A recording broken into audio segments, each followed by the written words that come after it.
Alright, today we're going to be looking at how to make an upscaled texture. So basically you're taking a low-res texture, entering it into a high-res texture, and we're going to be using MudBox. Now the important thing about this is you have to find a tileable brick texture. In today's lesson is not how to make it tileable, it's how to upscale it to make normal maps and color maps. I use brick because it teaches the student about ratio, it teaches the student about tileability, but you can find these on the internet. There's a billion of them on the internet. Do a search, tileable brick texture in Google, and make sure you get a pretty good resolution. So in this case, I have image size. This is 2048 by 2048. And the one thing I want to do is, like, anytime I find something on the internet, usually it's, I don't know, like, it's never sharpened enough. So I'm going to sharpen this a little bit more. So I use Smart Sharpen within Photoshop. And I'll just sharpen it to about this level. Perfect.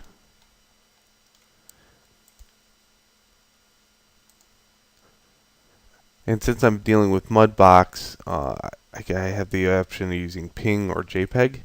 I use PNG because PNG is more of a lossless format. It's really good. It's really lean. I trust it a little bit more when it comes down to making brushes. So call this brick 16. And in MudBox, it's going to go new scene. This will pop up, and I'm going to use the plane. Okay. Very important that you switch over to orthographics. Jump into your top view. Make sure the word top is spelled out top and it's not upside down, because then the texture will be upside down or whatever. So just make sure that top is top. Zoom out a little bit. Now under stencil, you can import that stencil by clicking this little round circle and add stencil. Here's my ping. And you can see it over here. There's brick 16. Before we jump into that, let's hit Shift D, which will add resolution.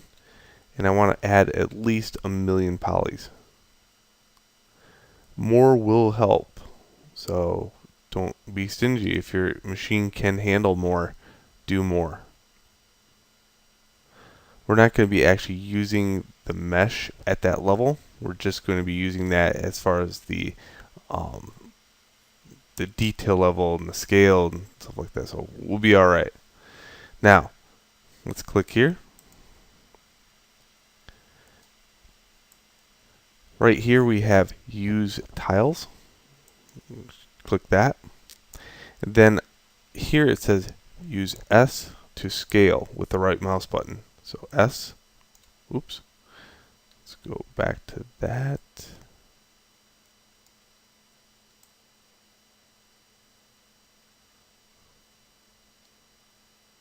And I love trying to get it back to line, but we'll get it to the point where it's aligned again. So S, right click.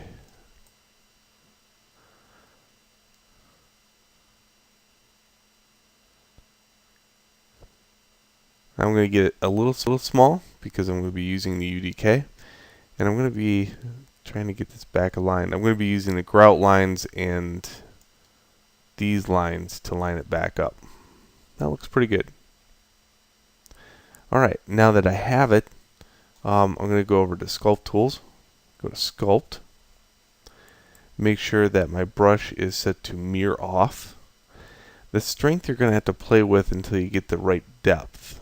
I'm going to know that it's about a 4 or 5 in my world, but that might be different in yours.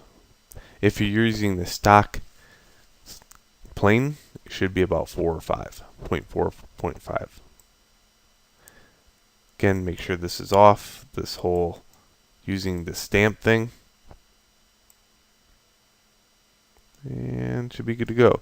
Build up should be at 100%. Okay, let's try out the water.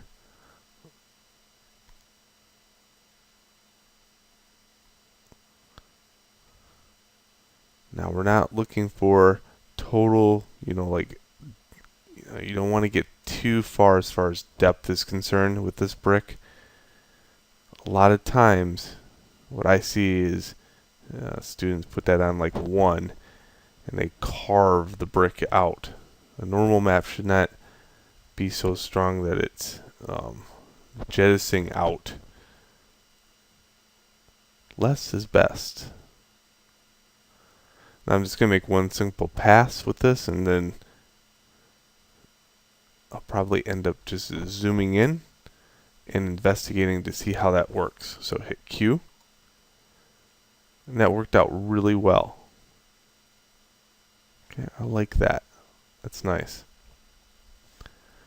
Okay, now the unfortunate thing about this is I'm going to have to undo it, because that was just the scouting round. And the reason I did that is because I wanted to see how far it was going into the mesh and if it was the correct way. If it's not, I'll have to use the invert function. Basically, grout goes in, not out. Let's do that one more time this time, and then after this we do not move it.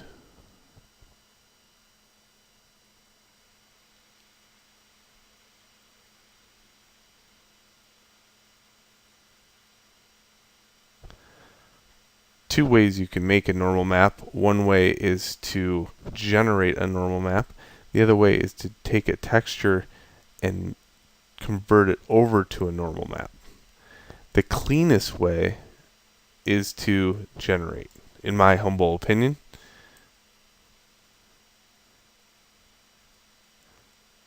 Now if you want, you can go over this one more time. It doesn't go and do too much damage, it just kind of strengthens it.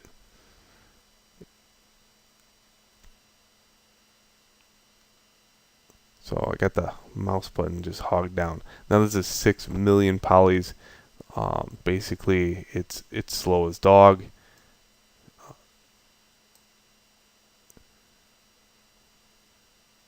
But I have a pretty good set of RAM. So I'm running about 12 gigs of RAM.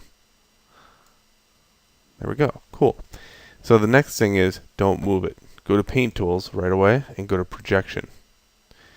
Then make yourself a new paint layer. You can go to Paint, hit the plus, and doesn't matter what you choose, just click OK. Make sure it's on diffuse, but it'll turn blue. You hit the up arrow on your keyboard. It'll turn the normal color.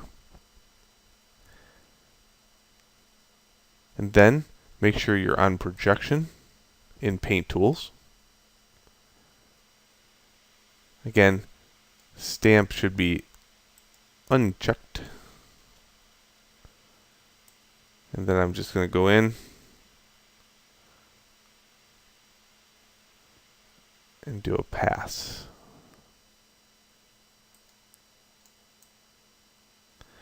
It's based on projection, so if you unclick and click again, it doesn't really matter. It's going to only take the color that it comes from the original texture. Alright, not bad. I like that. Okay, let's hit Q. Now one of the things that I like showing is the fact that, this is very uniformed and kind of boring. And it's very saturated. Saturated colors don't look all that well in game. They get kind of bright. So there's a couple things you can do here. You can use burn. And this is the time when you use a stamp. So I'm kind of a fan of this stamp right here, or this stamp right here. Make your brush a little bit bigger, and I would turn this down also. Oh, exposure. Let's take the exposure, drop it down. And now this affects either midtones or shadows. I'll leave it on midtones. And you can see in a couple spots I can just darken it up and it kills that repetitiveness. Okay, now I use the sponge tool, and the amount dictates if it's going to be saturated or unsaturated. So if I go to the amount of a positive, it saturates it. I kind of like having a little bit of saturation. Basically, it goes into the black and white realm.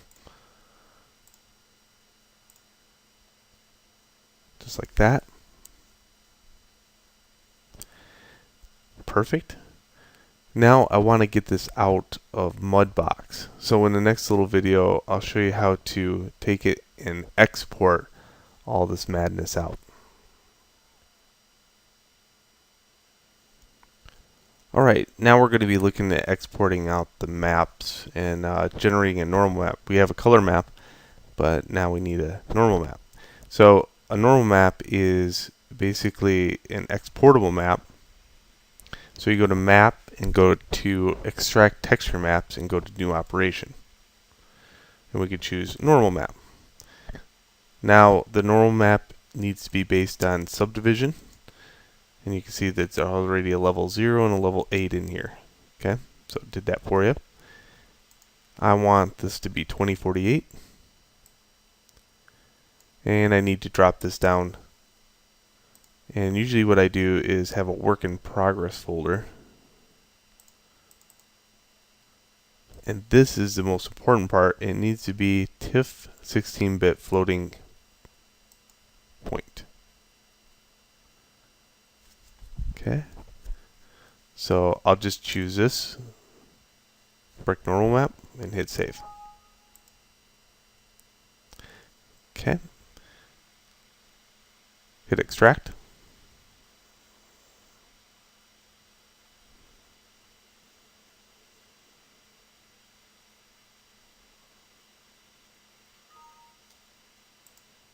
There we go.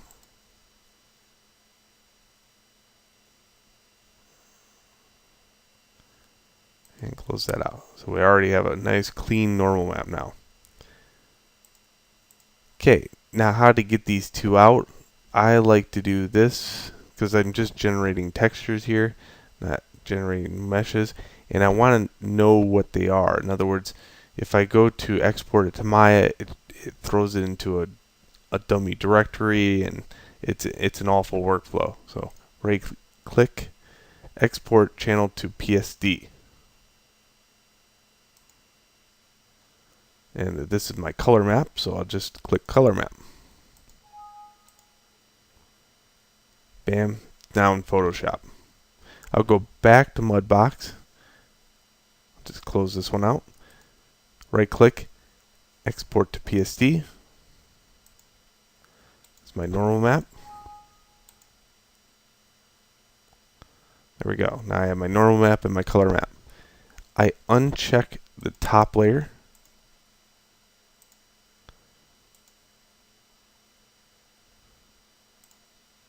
Perfect.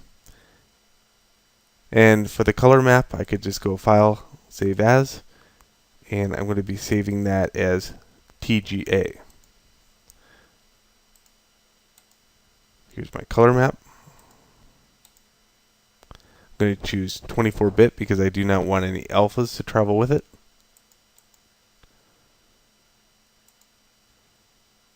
This one, same thing, but this one I have to convert over to an 8-bit. So right now it's 16-bit, and TGA does not support 16-bit. So you go Image Mode, 8-bit channel, and then File, Save As, and you can drop that down to TGA.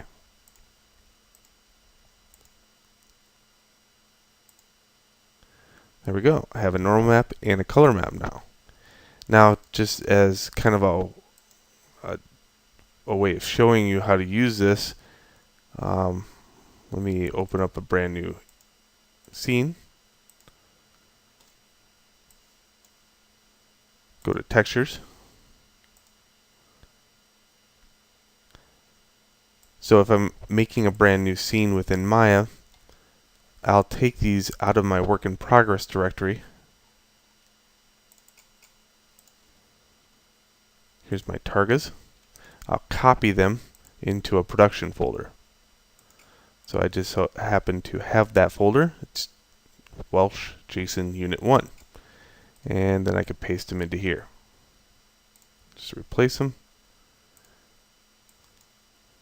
Then I'll put those right into Hypershape. Okay, then I can develop a material that will support it. So Lambert, right click on it and rename it to brick. Middle mouse button, click and drag this one down to bump map. Zoom out with the wheel, choose this node. Then if you double click on that node, you have the option of dropping this down to tangent space normal. Okay, middle mouse button, click and drag this one over here to color or default. I'll choose default or color, doesn't matter. That matters when you have an alpha attached. Default will automatically make the alpha work correct. Okay, so there we go. We got a new material brick. How do we use it? Well, again, I like to show the whole type of workflow here. So what I'll do is import something like this window.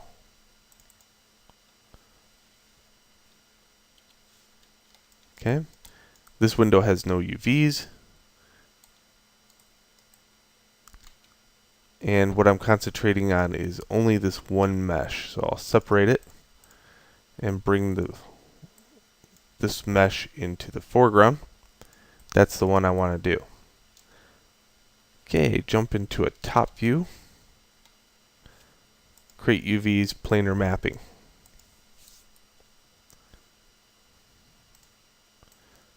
Okay, so right now, if I was to drag that texture material onto it, it would look like this.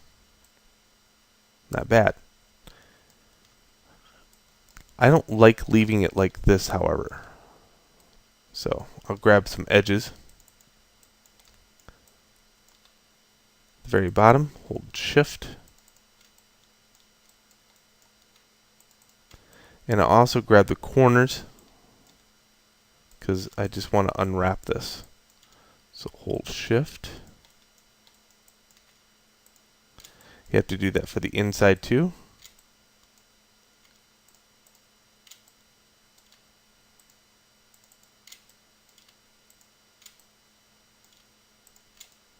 And there's an error with this mesh. I'll show you where it is, and I'll show you how to fix it. I think it's a good learning opportunity. We'll call it learning opportunity. Go ahead and cut that. And now what you can do is grab a UV, go to shell, control right click to shell, hit W on the keyboard and move that off to the side. Ooh, that should have cut it. I do not know why that did not. Let's undo that a little bit.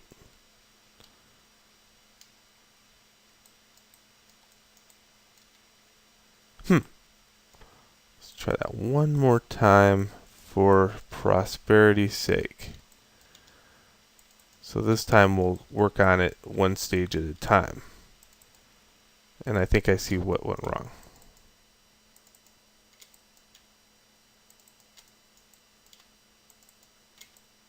So I'm holding Shift as I triple click. Cut. UV, control right click to shell. And there we go. Cool. Alright, let's take the extra step here before we unfold it and click in the corners.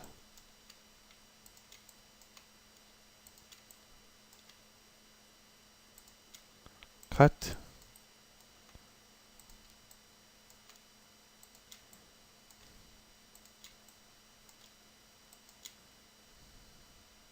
Cut.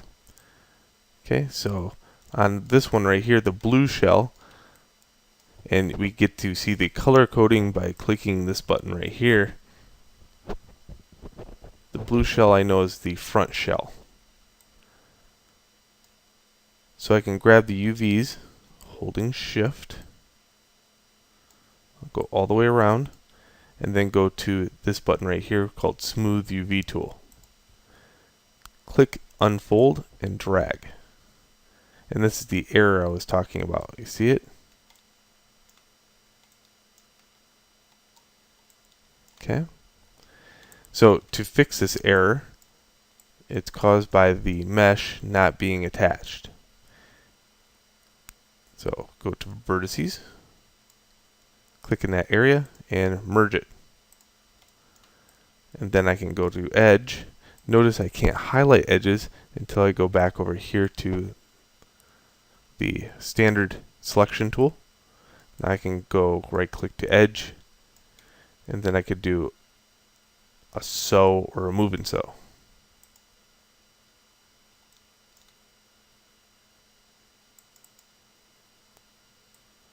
And if it didn't work, repeat the process until you get the merge correct. With the square box, you can up the limit upon merging.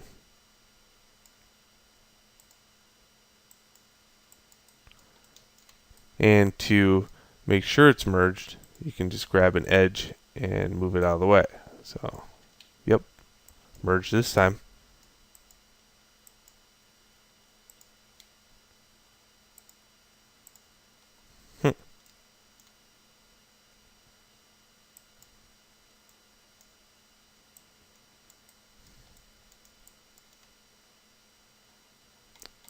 And maybe, just maybe, it's the wrong side.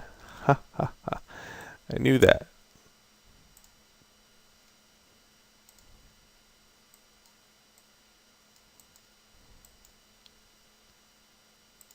Perfect.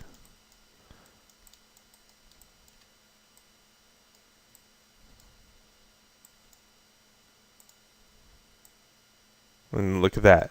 It unfolds correctly now.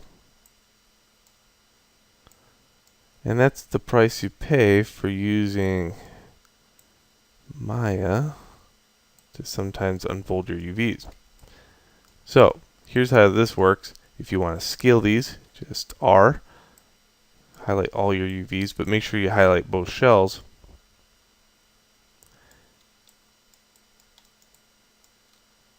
W on the keyboard to move it onto the 0 and 1.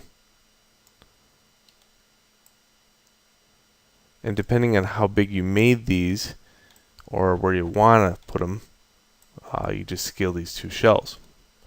Here's a hint though. If you wanted two of these to lay out next to each other in game, what I would probably do,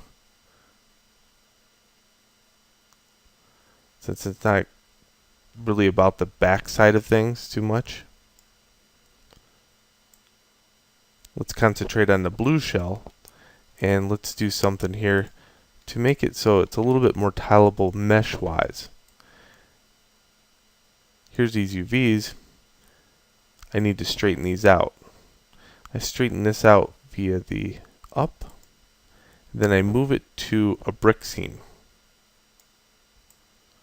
Okay, kind of like doing this one. I'll just straighten that out like that. Okay, the brick seam is closer in the up value, so I'll click up, then move it to the brick seam. Let me straighten this one out first.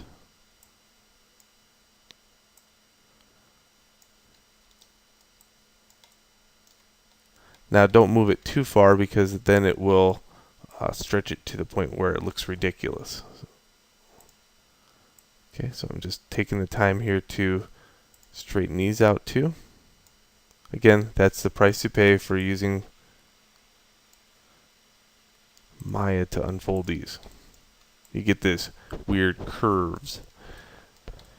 The side ones, you should look for something like this. See how this one here? And make sure that most of them are landing within the inside of a brick of some nature. So there's no science behind the right and left, but I do try to aim for one of these brick seams like this one or this one for the majority.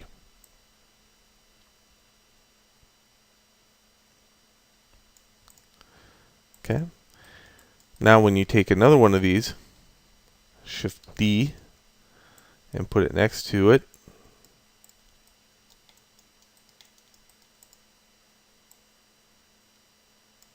and you can use Alt and arrow to kind of scosh it into position. You can see it blends a little bit better. Also, if you turn on high quality rendering, you'll see the normal map on things. So that's a good normal map. See how it's not jettisoning off? It's very faint, but it's enough to be realistic. I like that. There's back face culling at its best. So Alt, arrow over once. There we go. Perfect. So there is the texture in place. If you want it to look good on the other side also, you would probably just move this shell into position and get it off the edge. Now, if you're generating light mass within UDK, this shell can be over the top of something, but you would have a separate UVs for the light mass. If you are unsure about what I just said, you should check out my UDK tutorials.